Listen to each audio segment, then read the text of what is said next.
أجمعين. الحمد لله والصلاة والسلام على سيدنا محمد وعلى آله وأصحابه أجمعين، أما بعد.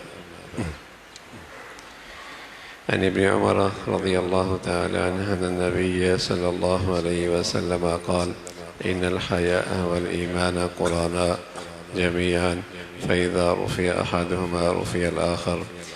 عبداللہ ابن عمر رضی اللہ عنہ فرماتے ہیں پیارے رسول صلی اللہ علیہ وسلم نے فرمایا کہ حیا اور ایمان یہ دونوں ہمیشہ ساتھ اور اکٹھے رہتے ہیں. جب ان دونوں میں سے کوئی ایک اٹھا لیا جائے تو دوسرا بھی اٹھا لیا جاتا ہے. اللہ کے نبی صلی اللہ علیہ وسلم نے فرمایا ایمان اور حیا یہ دونوں ساتھ اور اکٹھے ہی رہتے ہیں. جب ان دونوں میں سے کوئی ایک اٹھا لیا جائے تو دوسرا بھی اٹھا لیا جاتا ہے. جہاں ایمان ہے وہاں حیا ہے، اور جہاں حیا نہیں وہاں ایمان بھی نہیں. یہ دونوں ساتھ ساتھ ہی رہتے ہیں. اگر حیا نکال لیا جائے تو ایمان بھی نکل جاتا ہے، اور اگر ایمان صحت مند ہو تو حیا بھی بڑھیا ہوتا ہے. حیا بھی ایسا نہیں ہو سکتا ایمان اور حیا نہ ہو، اور ایسا بھی نہیں ہو سکتا کہ آدمی بے حیا ہو اور ایمان بھی صحت مند اور سلامت ہو. نہ، ایسا نہیں ہے. رسول کریم صلی اللہ علیہ وسلم نے فرمایا حیا اور ایمان یہ دونوں ہمیشہ اکٹھے رہتے ہیں. اس لیے مسلمانوں کے یہاں حیا ایک جوہر ہے، ایک دولت ہے، اور اس سے ایمان ہے.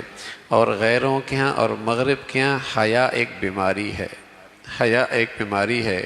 اس لیے وہ بچپن سے لے کر پوری تعلیمی نظام اور ماحول میں کوشش کرتے ہیں بچوں میں یہ حیا کی بیماری نہ آئے. اور مسلمانوں کے ہاں حیا ایک جوہر ہے.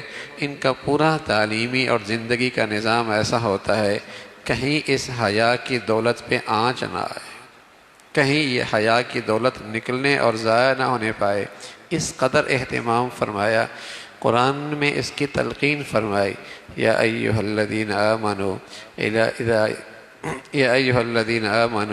لیستأذنکم الذین ملکت ایمانکم والذین لم یبلغوا الحلم منکم 3 مرات من قبل صلاة الفجر وحین تضعون ثیابکم من الظہیرہ ومن بعد صلاة العشاء. ایمان والو، جب تم اجازت لو گھر میں آؤ، کمرے میں داخل ہو، پہلے دروازہ کھٹکھٹاؤ، اجازت لے کے آؤ. اور وہ بچے جو اب تک بالغ نہیں ہوئے، لم یبلغوا الحلم منکم، وہ بچے بھی 3 اوقات میں اپنے بڑوں کے کمرے میں داخل ہونے سے پہلے اجازت لیں. کون سے وقت ہیں؟ من قبل صلاة الفجر، فجر سے پہلے، ومن قبل صلاة العشاء، فجر، وحین تضعون ثیابکم من الظہیرہ، اور اسی طرح دوپہر کے وقت جب قیلولہ ہوتا ہے، ومن بعد صلاة العشاء، اور عشاء کی نماز کے بعد. عموماً ان اوقات میں آدمی اپنے جسم کے زائد کپڑے اتار لیتا ہے. تو قرآن کی آیات ہیں، تلقین فرمائی کہ ان اوقات میں بچے اس عمر کے جب تک بالغ نہیں ہوئے وہ بھی اپنے بڑوں کے کمرے میں جانے سے پہلے اشارہ کر دیں، آواز دے دیں، کھٹکھٹا دیں، اس انداز سے، تاکہ بچے اس موقع پہ ان کی نظروں کے سامنے کچھ ایسا نہ ہو جس سے ان کی شرم و حیا کے زندگی میں آنچ آئے. نماز بھی قرآن میں اتنی باریکیوں کا تذکرہ نماز میں کا قرآن میں نہیں ہے، اور اس اتنی باریکیوں کا تذکرہ زکوٰۃ کا قرآن میں ذکر نہیں ہے. بس قرآن میں یہ نماز پڑھ لو. پھر اللہ کے نبی نے اس کی وضاحت فرمائی نماز کیسے پڑھنی ہے. زکوٰۃ کے بارے فرمایا زکوٰۃ دے دو. پھر اللہ کے نبی نے اس کی وضاحت فرمائی احادیث میں زکوٰۃ کیسے دینی ہے. حج کے بارے میں فرمایا حج کر لو، لیکن اس کی وضاحت تفصیل اللہ کے نبی نے بتائی. روزے کے بارے میں فرمایا کتب علیکم الصیام، روزہ فرض ہے، اس کی وضاحت تفصیل اللہ کے نبی نے بتائی. لیکن یہ معاشرتی زندگی ایسی ہے، اس کے لیے قرآن نے ایک رکوع اتارا ہے اور کئی آیات اتاری ہیں، اور اس کی باریکیوں کی طرف بھی توجہ دلائی ہے.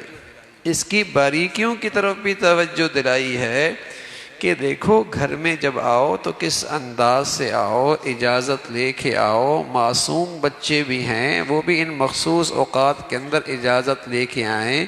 ہاں وَإِذَا بَلَغَ الْأَطْفَالُ مِنْكُمُ الْحُلُمَ فَلْيَسْتَأْذِنُوا كَمَا اسْتَأْذَنَ الَّذِينَ مِنْ قَبْلِهِمْ، اور جب یہ بچے بالغ ہو جائیں تو جیسے دیگر لوگ اجازت لے کے گھر میں داخل ہوتے ہیں یہ بھی اسی انداز سے داخل ہو جائیں۔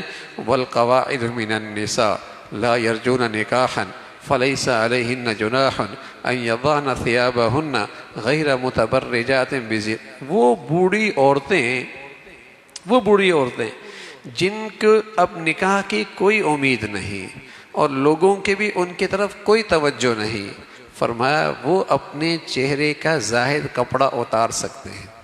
والقواعد من النساء اللاتي لا يرجون نکاحا فليس عليهن جناح ان يضعن ثيابهن غير متبرجات بزينة وان يستعففن خير لهن، لیکن اگر یہ بوڑھی عورتیں بھی ایسا حیا والا لباس اور ایسے چہرے پہ اپنا دوپٹہ اور زائد ڈال دیں گی یہ اور بہتر ہے۔ بڑھاپے میں فرمایا ہاں یہ ایسی بوڑھی ہے اب اس کو نکاح کی امید نہیں، لوگوں کی اس کی طرف توجہ نہیں، اگر یہ اپنے جسے کہیں کہ حجاب کا کپڑا اتار دے کوئی حرج نہیں، لیکن اگر یہ بھی حجاب کر لے خیر اللہ، بہت بہتر ہے۔ تو یہ حیاداری کی زندگی قرآن نے اس کو تفصیل سے بتایا، کیوں؟ حیا نہیں تو ایمان نہیں، حیا نہیں تو ایمان نہیں، اور اگر صحت مند ایمان ہے تو وہاں حیا کی دولت ضرور ہوگی۔ اس لیے عمران ابن حسین فرمایا کرتے تھے، رسول اللہ صلی اللہ علیہ وسلم نے فرمایا الحیاء لا یأتی الا بخیر، جہاں شرم و حیا آیا، گھر میں آیا، زندگی میں آیا، معاشرے میں آیا، سوسائٹی میں آیا، جہاں شرم و حیا آیا وہاں تو خیر ہی خیر آئی، وہاں تو خیر ہی خیر آئی، اور جہاں سے شرم و حیا کی دولت نکلی وہ معاشرہ عیبدار ہو گیا، وہ زندگیاں عیبدار ہو گئیں۔ تو رسول کریم صلی اللہ علیہ وسلم نے فرمایا الحیاء لا یأتی الا بخیر، حیا جہاں بھی آتا ہے وہاں خیر ہی خیر آتا ہے۔ اللہ رب العزت ایمان کی دولت بھی دے دے اور ایمان والی یہ صفات بھی نصیب فرمائے۔ اللہم لک الحمد کلو ولک الشکر کلو، اللہم لک الحمد کلو ولک الشکر کلو، اللہم اعنا علی ذکرک و شکرک و حسن عبادتک، اللہم اعنا علی ذکرک و شکرک و حسن عبادتک، نستغفر اللہ ونتوب الیہ، نستغفر اللہ ونتوب الیہ، سبحان ربک رب العزة عما یصفون وسلام المرسلین والحمد